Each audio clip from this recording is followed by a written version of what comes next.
Fala, torcedor! Aqui é o 12º jogador e nesse vídeo iremos falar sobre a briga quentíssima na parte de baixo da tabela do Brasileirão 2024. Torcedor, a briga no Campeonato Brasileiro não tá pegando fogo só lá em cima não. Botafogo e Palmeiras disputam título, mas e o Z4? Tá em chamas. Simplesmente o vice-campeão da Libertadores tem chance de rebaixamento na última rodada. Isto é Brasileirão 2024. Simplesmente a 37ª rodada botou fogo, uma chama a mais na briga contra o rebaixamento.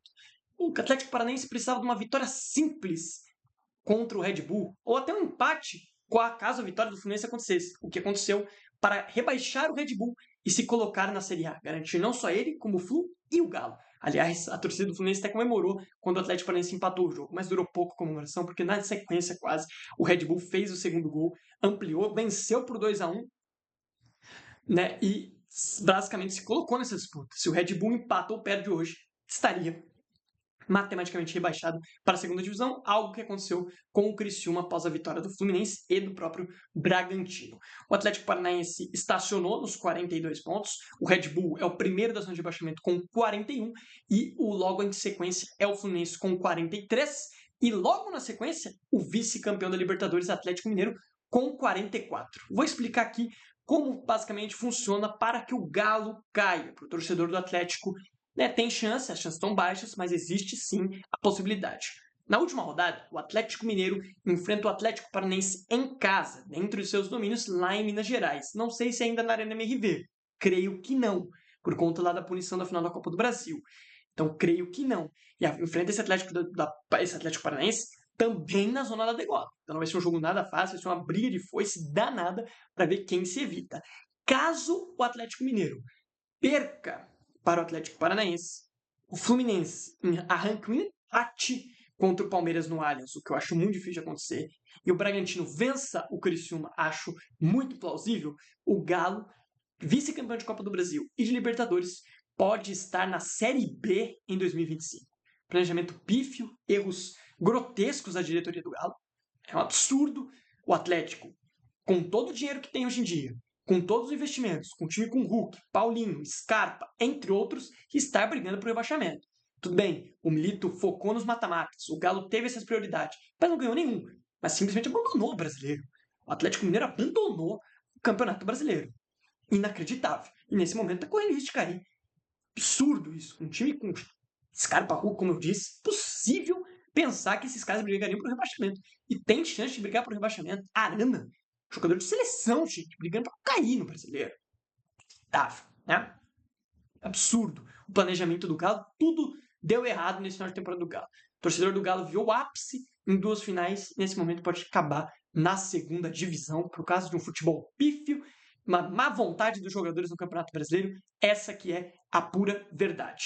Para que o Fluminense caia, são resultados básicos. Tá? São resultados muito básicos. O Atlético Paranaense precisa, acho que, tá com o Galo. O Fluminense perder, obviamente, para o Palmeiras, porque assim o Atlético vai para 43, empata em pontos, mas tem vitória a mais, acho que o Fluminense. Algo desse tipo, o saldo de gols, algo assim, o saldo está muito perto. Tá? Mas o Fluminense perdendo para o Palmeiras e o Criciúma perdendo para o Red Bull, que eu acho mais plausível, para mim o Red Bull deve sim se safar. Tá? O Red Bull deu sorte, tinha que vencer o jogo de qualquer maneira, conseguiu vencer fora de casa, e agora tem grandes chances de jogar a Série A no ano que vem, algo que era talvez inimaginável. Teria que vencer hoje, conseguiu a vitória e está mais que vivo, e para mim vai se salvar. Tá? O Red Bull tem todas as condições de vencer o Criciúma na última rodada. Todas as condições. Tá? Todas. É bom até pro Campeonato Paulista, né? Mais um paulista, o Mirassol subiu, não foram acabando subindo, mas o Santos subiu. Futebol paulista reinando aqui no Campeonato Brasileiro. Então é importante pro futebol paulista vendo dessa forma, né? Então o Fluminense tem que torcer contra o Red Bull e contra o Atlético Paranaense para que não aconteça algo trágico. A derrota pro Palmeiras é algo que o torcedor do Fluminense tem que conviver. Não vem achando, não vem falar que vai arrancar o empate. Tudo bem, o Fluminense nos últimos anos é uma pedra no sapato do Palmeiras. A gente tem que concordar com isso. O Fluminense ganhou, por exemplo, do Palmeiras no primeiro turno, mas eram outras circunstâncias. O Palmeiras ainda disputava outros campeonatos, talvez tinha outras prioridades. Agora a prioridade do Palmeiras é toda tentar brigar por esse título do brasileiro. E tem condições, tá? O Botafogo pode acabar perdendo, Você parte contra o São Paulo, mas vai ficar perdendo pro São Paulo. Eu acho que não vai acontecer, mas o Palmeiras tem chance e vai sim querer ganhar do Fluminense. E é muito mais time, é muito melhor do que o Fluminense é hoje. Não tem nem comparação. O Fluminense melhorou, melhorou. Mas não é nem perto o que o Palmeiras é. Sejamos claros aqui. Né? Sejamos objetivos. Temos que ser sinceros. Então, para mim, a derrota do Fluminense ela é quase certa. E aí é torcer contra o resultado negativo do Atlético Paranaense e do Red Bull. Eu acho que o Red Bull deve ganhar. Né? E aí é um problema pro torcedor do Fluminense, que vai ter que torcer para esse galo que não tá jogando nada, que tomou um vareio de bola do Vasco. Um vareio de bola. Do Vasco, gente. O Vasco que tá, assim, tenebroso. Técnico interino na temporada, sim, um vareio. O Vasco fez 2-0, mas poderia ser muito mais. O Galo só deu chutão pra frente. Terrível. E vai ter que acreditar nesse Galo pra tentar se livrar. Né? Porque pra mim não ganha do Palmeiras. O Red Bull deve ganhar do Criciúma por condições jogando em casa, tá? Tudo bem. É um time fraco? É, mas é melhor que o Criciúma. Sejamos sinceros aqui. O time do Bragantino é melhor que o Criciúma. Isso não tem dúvidas. É claro que o Criciúma não vai entregar o jogo, não. O Red Bull vai ter que fazer por onde para vencer o Criciúma. Tem condições? Tem, porque hoje venceu o Atlético. Para mim, não joga bem o Atlético Paranaense, mas era melhor que o Red Bull. E venceu hoje o Red Bull. O Campeonato Brasileiro é uma caixinha de surpresa. Para mim, hoje definiria tudo. O Red Bull, para mim, hoje iria cair. O Red Bull está vivo. E sim, tem muita chance de se livrar. Porque pega um Criciúma já rebaixado na última rodada, que vai estar ali jogando, obviamente não entregando, né? Mas vai estar jogando por nada, né? Já sabendo que vai jogar a segunda divisão no ano que vem. E o Red Bull vivendo uma luta, uma vida, uma guerra dentro de campo. Mas aqui vai começar um pouco das minhas críticas ao Atlético Paranaense. O Atlético Paranaense tem um dos anos centenários mais terríveis que eu já vi de um time de futebol. A gente pode falar de anos centenários de Palmeiras, a gente pode falar de outros times que viram anos centenários terríveis.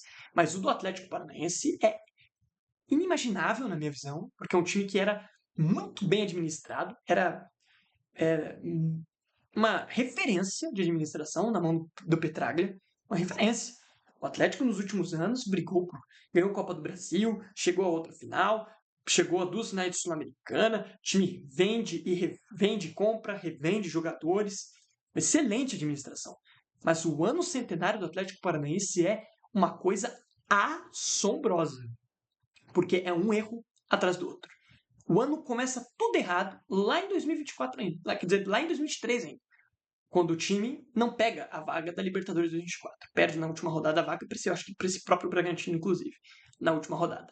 Não era direto, mas acabou não conseguindo fazer os pontos e ficou fora e pegou uma vaga na Sul-Americana, que não era o que o Atlético queria. O Atlético, obviamente, queria jogar uma Libertadores no seu ano centenário, principalmente após em 2022 bater na trave mais uma vez, né? Perdendo para o Flamengo de apenas 1-0. Então, queria isso e já deu errado. E aí começa tudo errado quando traz um técnico de baixíssimo nível, muito atrasado, uma antiguidade no futebol, que era o Juan Carlos Osório. Rapidamente o Atlético percebe que vai dar errado, manda o cara embora no estadual. No Paranaense, gente. Que tem times assim, que a maioria dos times que estão no Paranaense jogam Série C, para baixo. Tá? E ele foi demitido ali, porque era fraquíssimo o trabalho. Fraquíssimo. A janela do Atlético, junto com esse trabalho horroroso do Osório, foi terrível. Trouxe poucos jogadores e jogadores fraquíssimos de nível, simplesmente inacreditável a janela do Atlético. E daí, quando demite o Osório, você fala, pô, rápido, vai mudar, traz o Cuca. Mas aí eu acho que é um erro. Não que o Cuca seja um mau técnico, mas eu acho que o Cuca está no momento da carreira dele muito conturbado, com todos os problemas que ele tem, depois da saída do Corinthians, com tudo, não só isso. O Cuca sempre abandonou trabalhos. Um técnico que abandona trabalhos, que desiste de tudo, do nada, que é uma panela, verdadeira panela de pressão, não pode ser contratado por um ano tão importante no clube. Ele começou dando certo, o Atlético foi líder por 2 rodadas do Campeonato Brasileiro, venceu o Palmeiras. Tudo bem, na Arena Barueri, não vale, mas venceu o Palmeiras por 2-0. Venceu o Palmeiras. E aí, numa sequência ruimzinha, uma briga ali com o torcedor AK, depois de um empate com o Corinthians, o Cuca abandonou o cara. Algo que todo mundo já poderia prever. E aí o Atlético tinha mais uma chance, mais uma oportunidade para tentar salvar seu ano centenário.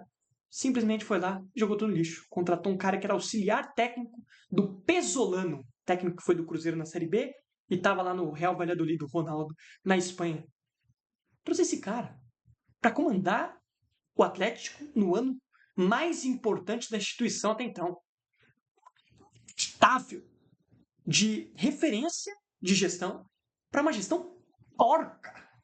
O time contratou mal e trouxe comandantes que claramente não dariam certo. O Cuca deu certo porque é um bom técnico, mas tem todos os outros problemas. Mas depois, Juan Carlos Osório, Valentim e agora Lúcio Gonzalez, um técnico que nem é técnico, também era outro auxiliar, foi contratado mais para mim no poder da amizade, para tentar trazer uma harmonia pro elenco, até que deu certo, porque o Atlético deu uma leve revigorada, porque os problemas com o Valentim eram assim grotescos, o time era horroroso. Não melhorou muito, mas pelo menos com o Lúcio eles competem, né? Eles tentam, né? Parece que eles tentam. Com o Valentim nem isso tinha, acho que era Valentim o nome dele. Nem isso tinha. Admissível, né? Mas o ano do Atlético Mineiro e do Atlético Paranaense, dos dois Atléticos, tem problemas claros de gestão. Problemas claros. O Atlético Paranaense, mais ainda, jogou o ano centenário no lixo e ele pode terminar da maneira mais trágica e que o torcedor do Atlético Paranaense nunca pensou que iria terminar. Um ano que poderia ser de glórias, um ano que poderia ser incrível, que é o ano centenário de um clube, está simplesmente jogado no lixo e largado às traças e pode terminar com um pontinho final que o torcedor do Atlético não queria nem de perto pensar que poderia acontecer. E tinha chance hoje de se salvar e não fez um bom jogo. Fez uma atuação porca, parecia um jogo que não estava valendo nada, e nesse momento o Atlético Paranaense, para mim, é um dos times que corre mais riscos de rebaixamento junto com o Fluminense. Inadmissível tudo o que aconteceu nesse Atlético Paranaense, que era bom, que era bem cuidado pelo Petraglia e simplesmente foi largado às traças no seu ano mais importante, no ano centenário. Inacreditável. Sobre o Fluminense, os problemas, eles são, assim, absurdos. Eu acho que o time do Fluminense não deveria brigar para cair. É um time que tem condições de estar longe dessa zona, mas o começo ruim com o Diniz é um abalo total, porque vinha de um ano extremamente absurdo, do melhor ano de suas vidas, né? Daí o Diniz tem que ser mandado embora, porque eu acho que o Diniz não teria condições de salvar o Fluminense. Fala que é a realidade. Acho que o Diniz não daria jeito no time, por conta do seu método de jogo, não abandonei ele, e o Fluminense poderia estar pior. Mas trouxe um técnico muito ruim também. Trouxe o Mano Menezes, que, claro, melhorou o time defensivamente, que era o que o mais precisava, mas também teve a chegada do Thiago Silva, né? Porque Thiago Santos, Manuel, esses zagueiros, eu não imaginava o Fluminense, atual campeão da Libertadores da América, ter uma zaga formada por Manuel, né, e Thiago Santos. Se não é o Thiago Silva chegar, gente, essa zaga era terrível, horrorosa, fraquíssima, para um time atual campeão da Libertadores. Então o Flu fez janelas porcas também, janelas horríveis, e trouxe um comandante que para mim é fraquíssimo, uma antiguidade da bola, do ultrapassado, o senhor Mano Menezes. Tá aí, para mim, esses são os problemas totais do Fluminense. Ele resolveu os problemas de antemão? Resolveu. O time parou de falhar tanto defensivamente como falava com o Diniz. Mas o Flu ainda briga, porque joga mal. Não joga bem, não. Sobre o Bragantino eu acho que ele tem um erro da Red Bull. Eu acho que a Red Bull erra muito com o Bragantino. Tá, para mim tem muito pouco investimento. Eles usam mais o Bragantino como um berço para ficar trazendo joia para depois emprestar para os times de maior escalão, né, que são os da Europa lá, o Salzburg e o Leipzig, que é o principal, né, o lado da Alemanha. De resto, a Red Bull usa o Bragantino para mim como um criador de jogadores de base, fica investindo em promessas do Brasil para tentar levar para fora. Basicamente é isso que a Red Bull faz e causa essa inconstância. O Red Bull ano vai bem, ano vai mal, ano vai bem, ano vai mal, porque só contrata promessa, os garotos têm que chegar jogando num nível de Série A, é difícil, talvez aí só Capixaba, Sacha, Pedro Henrique, são jogadores que não são são mais experientes, mas de resto são jovens, tem Vitinho, Thalisson, Lincoln, querendo ou não, tem 25, 24 anos, um negócio assim, 6 no máximo, então são jogadores que não são prontos para jogar dessa forma. Eu acho que os erros da Red Bull trazem o Red Bull até essa inconstância. Né? Não acho que o trabalho do Caixinha demorou para ser interrompido, o trabalho do Caixinha não dava certo, o elenco já estava definindo há muito tempo, demorou para ser interrompido, depois trouxe um Seabra que ainda não conseguiu dar sua cara ao time, até jogou bem hoje, mas até então não tinha conseguido fazer o Red Bull melhorar em nada, né? Fazia um trabalho arroz com feijão ali no Cruzeiro, e chegou no Bragantino, precisando salvar um time do rebaixamento. Não é nada também muito simples. Já o caso do Galo, para mim, é, como eu já disse, inadmissível o planejamento do Atlético Mineiro.